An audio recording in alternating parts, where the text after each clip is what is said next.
Howdy there.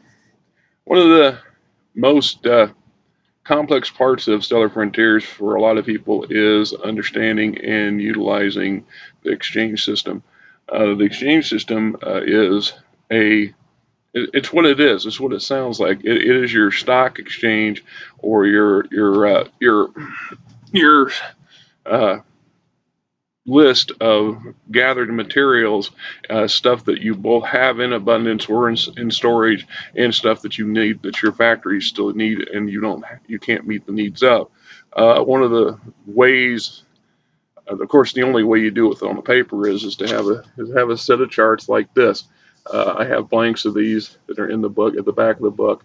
For copying purposes, this is one of those things where, like I said, it's better to have if possible, a laptop. I guess Excel. I've never quite figured Excel out to the degree I'd like it to. Up the road, if the book, if the game it actually takes off and does some halfway decent financial responses, I would like to hire a base programmer to set up a digital program that will take care of a lot of this stuff. Because technically, like I said, this whole game could be computerized and played on the internet, over the internet, or just on your computer, maybe even on your cell phone, for all I know. But I'm not tech savvy enough to know how to do that sort of stuff. I'm just I'm just not. I don't have the time to teach myself to do it. Uh, the basic, like I said, premise is there's about 80 or 90 manufacturing materials. They cover everything from computers to construction materials to electronics and so on and so forth, and another 90 or 80 natural resources. These are resources based off of the elemental chart or periodical chart, or no, you know what I'm talking about. So you got silver and you got gold and you got uranium and so on and so forth. Your bills, as they go up in technical levels, as they go up in higher classes, require gobs and gobs of additional materials. The best way to achieve those, of course, is to settle planets and build mining facilities, mining complexes, and to invest in mining ships as you're constructing your fleets. The other way, of course, is acquiring it through trade. Merchants will come.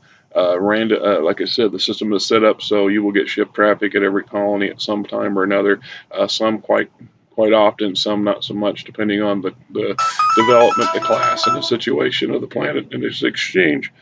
The exchange themselves are set up so once you've established what your basic needs in production are on a given colony planet, on a given colony, you then each cycle will go in and adjust. So if you have a ship traffic comes in and sells you something or buys something, you have to make some adjustments to what's available. This also affects the cost of the material that you either sell to them or that you buy from them. The exchanges are set up so your factories continue to run even if you don't have the materials.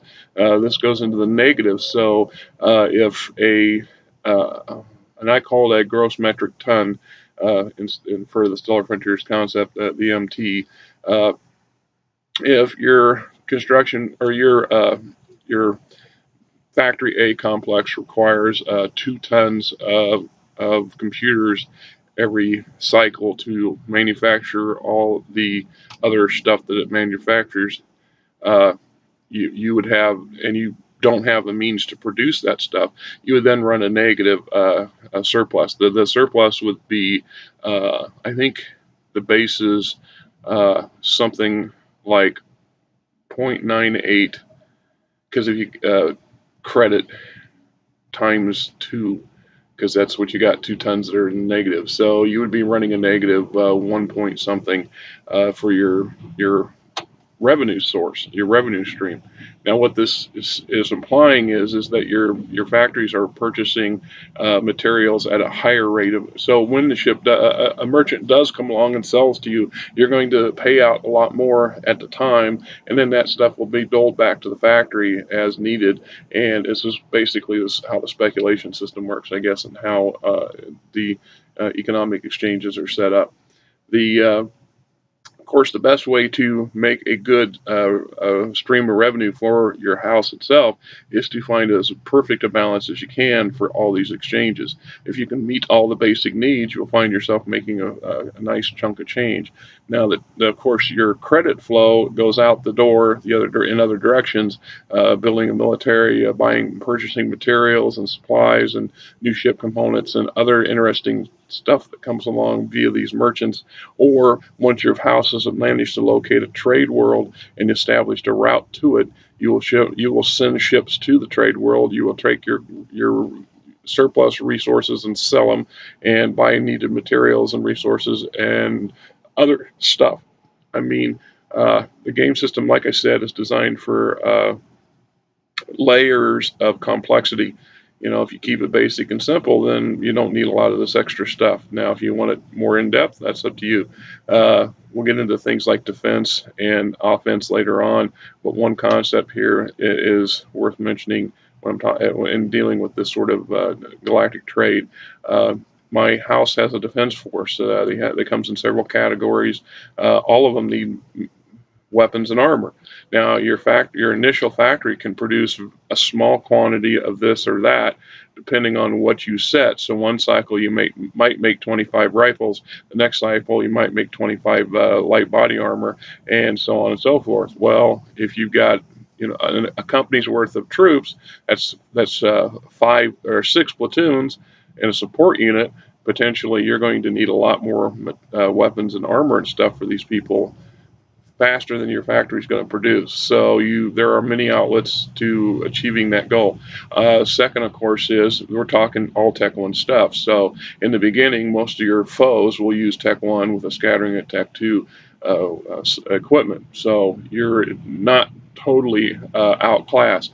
But you can purchase better weapons, better technology, better defense systems, and so on.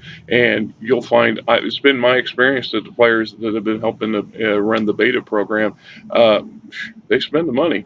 Uh, on my test house, I did the same thing. I located a trade world which was 30 light years away. It takes 4 or 5 cycles for one of my ships to get from here to there because I'm still trying to improve and develop the trade route itself. Merchant ship traffic comes in daily. I get 3 or 4 ship traffic rolls every day on my capital planet, and every cycle, and so I can make 5 or 6 thousand credits in a given cycle, and then spend 5 or 6 thousand credits just as fast at that trade world, purchasing things that I can't manufacture myself, or I cannot manufacture in large enough quantities, and shipping them back. And then, of course, that's kind of the whole premise here. It's game theory includes something called the chaos effect or cause and effect. You can't gain, it's a poor game if all you do is gain and you don't lose. If you gain stuff too easily, well, then it becomes, there's no challenge to it, or it becomes less of a challenge. The concept here, I guess, is that you should never have all your needs met. There should always be forcing you to go outside your box, if you will, to find ways to meet those needs. And as time goes, your house might acquire more and more access to more and more resources. But acquiring those resources, shipping them back to your industrial centers and stuff, takes a lot of effort and time and a lot of paperwork. And like I said, in the near future here, I will dig up my house folders from House Shadeus that I have 130. I want to say 136 cycles invested in it. That was over a 4-year period. Now, granted, I did not work on it every week. There were quite a few times where 6 or 8 months went by between doing cycles. And then that part was because I was focused on getting a typed up, uh, refined version of the Stellar Frontier core books. I had access at the time to a computer with the ability to save, and a printer that I didn't have to pay for to print. And I went to town. I was just putting 6 to 7 hours a day, 8 hours a day on this thing, and much to the annoyance of some of the others in the same place I was. Anyhow, the premise of the base concept here is the same thing. We're talking about an exchange. Um, there's room on the exchanges, on the exchange fees for exotic finds, and that's another set of that would be another video and another set of paper examples to show, I guess. The main thing I'm trying to get across here, I guess, is that it's not just about hack and slash, not combat related. It's not negotiation. I've had a number of players who become uh, obsessed with the bottom line of trying to make an economic power out of their house, and they do so without focusing on a lot of combat or a lot of interaction, NPC interaction. Which, hey, that's kind of part of the point. The game system can be played in many different from many different angles by many different people with different tastes. And you achieve the goal of entertaining yourself and feeling that you've achieved something, then it's a win-win. It's like a lot of RPGs and other games that every now and then you get somebody who isn't a gamer who calls up and says, "Hey, how do you win? You don't die." You don't get bored and throw your paperwork in a drawer and walk away and never come back. You continue to play. You continue to enjoy the whatever it is that you're investing your time in. That's how you win. It's not about, well, it is keeping score. We trust me, we keep score in many ways. In our experience, our loot, in this case, our exchanges and our bottom line, and our growing military and house population and so on. Yeah, we're keeping score. Oh, definitely keeping score. But uh, the the main part, the whole concept of the game is to be entertained and to chew up a lot of time, and that's what this does. Uh, sure, this could be a hellacious video game if it could ever be brought to that level of completion.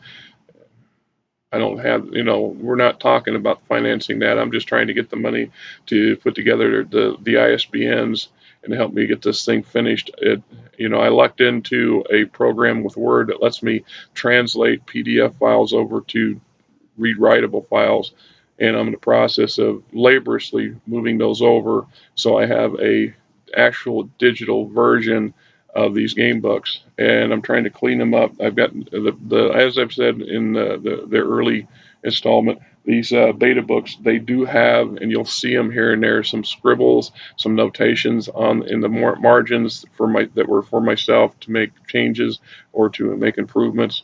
That's part of the beta. You're getting a PDF for those who are donating $25. You're getting a PDF, and that's an actual copy of my original books with the notations and everything in it. They don't have the artwork in them. I didn't have the ability to place them in there at the time. I would eventually do that with this second version. My intention is to try to get published through uh, Kindle. Although I have to figure, once I get to the point where I can do that, I have to check with Kindle to see what kind of Kindle's platform to see what it can support. Recently, one of your fine individuals informed me that there is another program for selling PDF versions of games. I'm going to look into that once I get this beta cleaned up with the pictures and stuff added, because that kind of the whole point. I want to generate a revenue stream. I'm not going to lie and say I don't want a little money for myself because it's kind of the point of all of this. But I'm trying to create a legacy for myself, but I'd like to make a little change on the side. But I would probably turn most of that over in trying to improve the system. The first major improvement, like I said, would be to find a way to computerize the exchange system, because trust me, unless you're an accountant, it gets laborious after a while. I'm running, like I said, House Shadeus, I think it's got 22, 25 exchanges, two active exchanges, and the rest are planetary exchanges. So some are small and not a lot to them, but some are quite extensive. And that involves, quite a bit of number crunching on my part using a calculator and a scratch paper. But it's addictive in an odd way. You find yourself, I want that. I mean, like I said, I had a player. He was so determined to get the most, squeeze the most juice out of the beat that he could. He factored it to the thousandth and not to the tens, like like I always suggested, 20.2, not 20.204.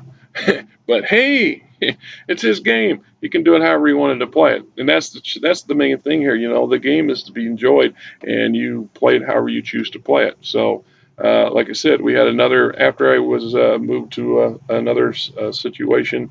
One of the guys, several of the guys, had continued playing Stellar Frontiers after I left, and I found out several years later the results that two of them basically they never got past the Squire stage. They never got out of that Tech 1 level because they got the most enjoyment of building warships to go beat on each other.